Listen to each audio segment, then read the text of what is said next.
What's up, everybody? In this video I want to talk about something that I haven't really, it's not like a fully put together idea of a video I have. It's just this kind of thing that I was thinking the other day, and I'm just going to be like sharing my thoughts with you all and just kind of like pondering on it a bit further. So the other day I was at work, and I work at a dispensary where, you know, people come in and I sell weed to them and that kind of stuff. And this customer came in, and there's an usual way it'll go where some people are more talkative than others and they'll share things, or some people just are there to get the thing and go. This guy came in and he was really calm at first, and then bought his product, and then out of nowhere he started telling me all this crazy information about coins, like currency, like nickels and pennies and quarters and dimes, and like the different values and rarities to them, and how some of them are like stamped weird and there was only this amount of them made, and how certain coins have these values associated with them. And you all probably know what I'm talking about, like just that field of interest of and research of looking into coins and currency and different ones in circulation and rare ones, whether it's the type or the date that it was made, or if there's a certain blemish or some type of weirdness to how it was printed. He started telling me all this information about coins. I'm listening to him, like, and years ago when I was younger, I was kind of into the coin stuff too. And I'm listening to him like, yeah, wow, that's crazy, dude. Like, yeah, I know a little bit about that. And he is just pouring this information. And I got home that night. I don't know if it was when I got home or on the drive home, but I started thinking to myself,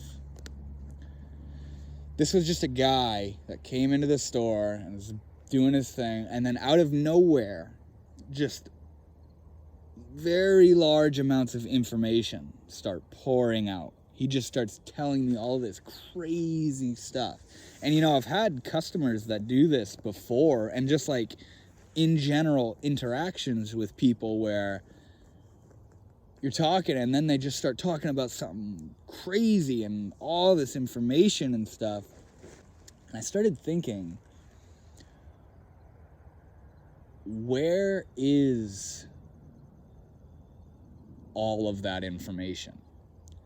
You know, you might immediately think, oh, it's in your brain and you know it. And it's not. That's what knowledge is. That's what remembering is. You just know it. But I'm taking it a step further and saying, like, where is it? Because when that guy isn't thinking about the coin world, it's inexistent. It's non-existent. It's not there. But if you happen to ask him something about coins, all this information comes out of where? That's the question, is where is all of this information? And it got me thinking about the amount of learning and research and studying and information that the human mind can hold on to or recollect or gather as educational information. But the thing that's very curious about this to me is you learn something. You learn whatever it is, whether it's like the anatomy of plants. You learn the different parts of the plants, and whether it's you see it one time and you remember it, or you study for a while and gain the understanding of that's that part right there, that's called that, and you recollect it all. And it gets stored into nowhere land, like where now you just know that. You just know that, and you're walking about and you see a plant and you see all these parts, and you know all this different stuff about plants and how they grow and their anatomical parts and reproduction, everything. And this goes for every field of study and knowledge and, politics and spirituality and biology and astrology and everything. When you know a lot of stuff, where is the holding grounds for all of this information? You learn it in the form of words, and then it imprints on you this memory, And in the intervals of time where you're not thinking about it, or you're not talking about it, or you're not learning about it any further, it's nowhere. It doesn't exist. And then somebody asks you, hey, what are the parts of this plant? Just using plant, botany for an example. Somebody asks you, what parts are there on this plant here? And out of nowhere comes all this information. Out of, like I was saying, what we would call memory and learning and education. But those are just cover words, Where is this memory? Where is it being stored? And I was talking about this a bit with my brother, and he was talking about, all scientists would shoot you down so quick. And I saw how he was talking about the brain and different parts of the brain and neurons and receptors and all that stuff. But I was realizing all neurology and the study of the brain is going to do in this sense is to show you what parts of the brain are active and firing and responding when you talk about certain things. And they'll say, okay, that part of the brain lights up when he goes deep into his memory, you know what I mean? While that part over there lights up when he starts feeling certain emotions and like that. But that's still not what I'm talking about. The mind is like this. It's like a mirror that holds all spectrums of light, being light in the form of information. And it will reflect certain things, and the things that are reflected out of this mirror of the mind, first of all, aren't existent until it begins to be reflected. But what is being reflected is different for every single person. And you'll come across somebody who knows about the same shit that you know about. And in that sense, it's two mirrors reflecting the same stuff and we're using the metaphor of the mind being a mirror that just absorbs everything.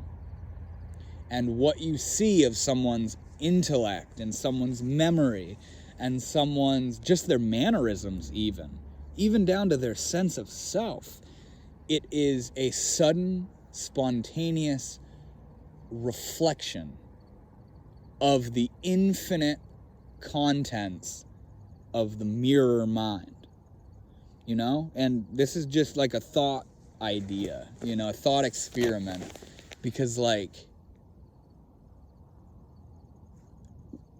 we don't know, I've heard Alan Watts put it this way, we don't know where our thoughts come from.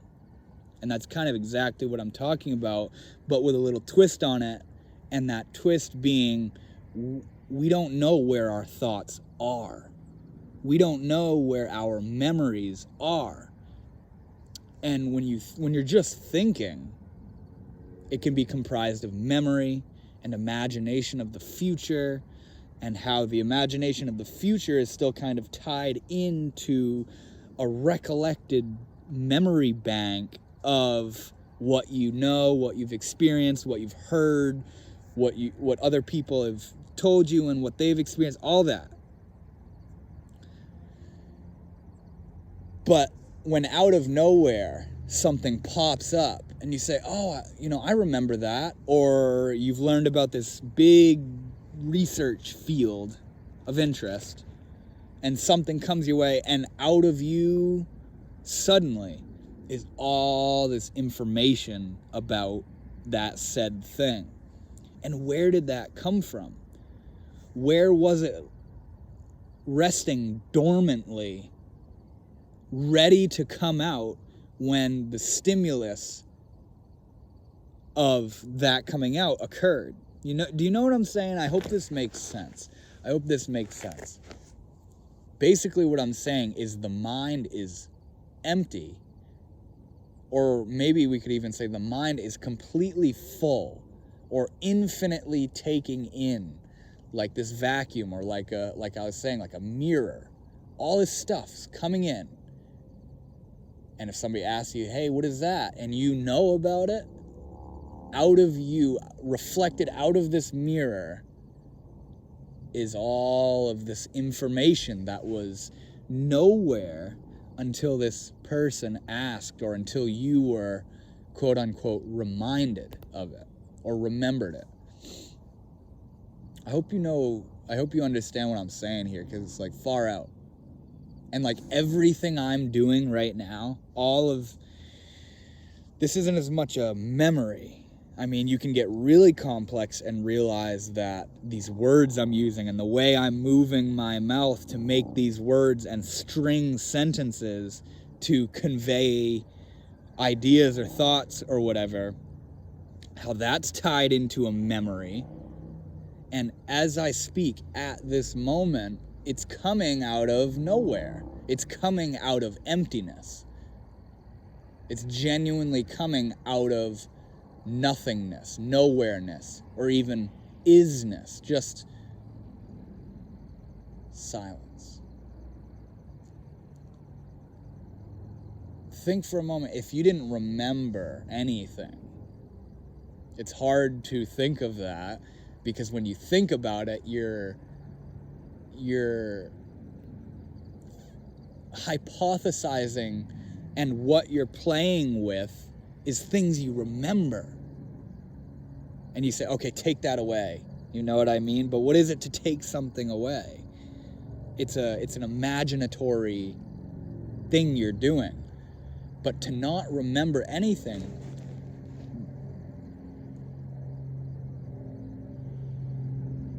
it would be silent. The mind would be merged with everything.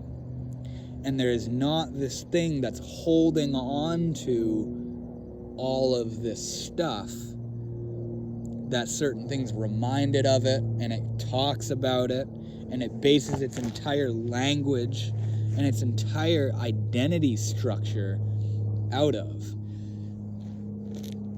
And yeah, that's right, identity as well. Who are you? What do you tell me when I ask you, who are you? You weren't thinking about it prior, but the second I say, who are you? Or the second somebody asks me, who am I? What do? We remember the idea of what it is that we are, of what it is that I am. Somebody asks, who are you? Oh, what am I? Okay. This is what I remember. This is the idea that I postulate of what I am. And that's what reflects out. Even though your isness, your true beingness, is always here. It's always here, right now. The body, the natural response. And when I say natural response, I just mean your mere essential beingness. Not the thing that is reflected out when you're recollecting what I'm talking about, or you're trying to understand what it is that I'm saying, or if I'm trying to understand what this person's saying to me. We're kind of, in a way, always doing that. We're always in this nowhere land of the mind, reflecting out all this stuff based on what's coming at us, based off of the light of this experience and people talking to us and our own desires, of things we want to study and learn about and people we want to talk to and all that. We're reflecting outward always. And it's very busy and it's very jarbled and it can get confusing, Maybe not for some people. But my main question here is, where is all of this information? It's nowhere until you think of it. It's nowhere until you remember it. And even then, what are you doing? What hand just grabbed into this nowhere that now yields the thought? Where did that come from? I'm being reminded of Alan Watts again. Thoughts are like hiccups. It just, it just comes out of nowhere. Where did the hiccup come from? And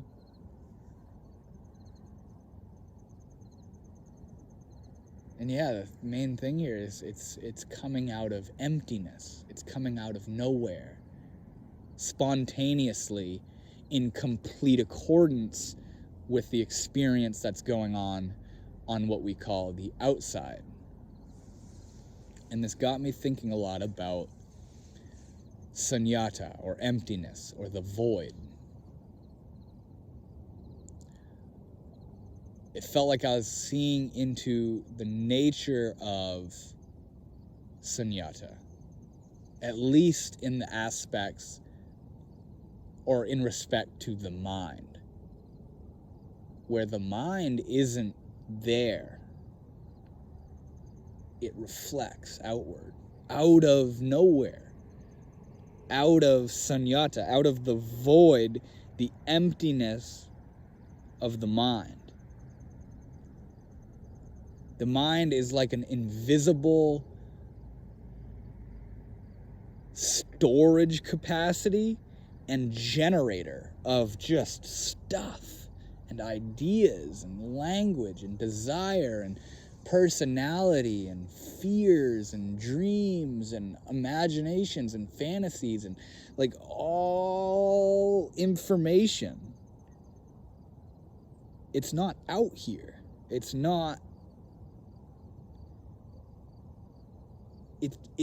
coming out of us, out of what we actually are, out of the blank slate of beingness.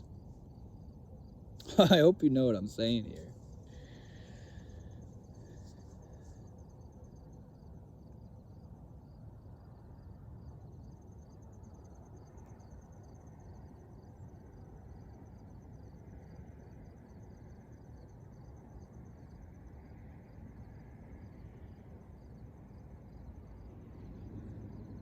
It's just constantly pouring. It's constantly reflecting stuff. And it'll also make you think of habit energy, habitual patterns of thinking or recollecting or remembering, or even learning. It becomes a habitual pattern of learning about these different things. And then you store them in the infinite nowhere land of the mind. And every day, multiple times a day, it just pops out of that invisible holding facility. It's so trippy.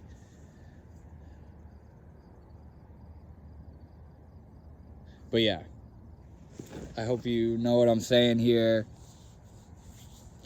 Basically, this is a really long-winded way of saying, or at least asking, where do our thoughts come from? Where is all of this information that we know? What is it to know? What is it to know something? And where is it when you're not thinking about it? Where is it when it's not on your mind? But it's still, wherever it is, it's ready to come out. It's ready to be triggered to reflect outward into your conscious thinking mind. But where is that? The mind is so bizarre. The mind is so... Looking deeply into the nature of the mind shows you the same miraculousness, mystery, as looking out into the night sky and really just feeling your way into the what the fuck.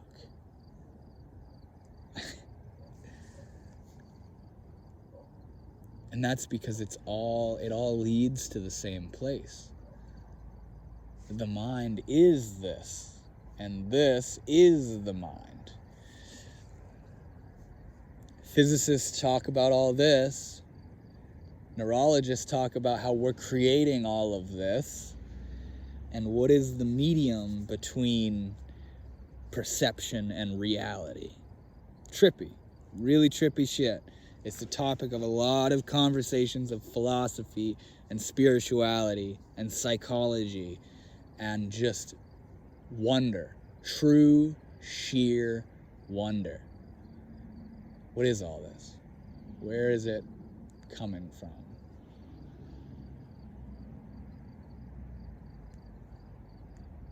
And it's all right now. So yeah, I'm not gonna blabber on.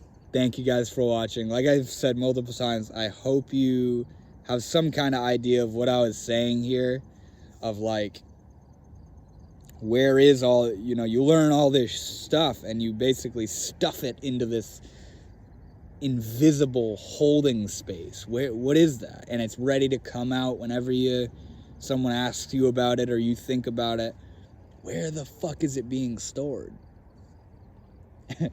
So thank you guys so much for watching. Hope you got what I said. I hope you enjoyed, and I will see you guys later.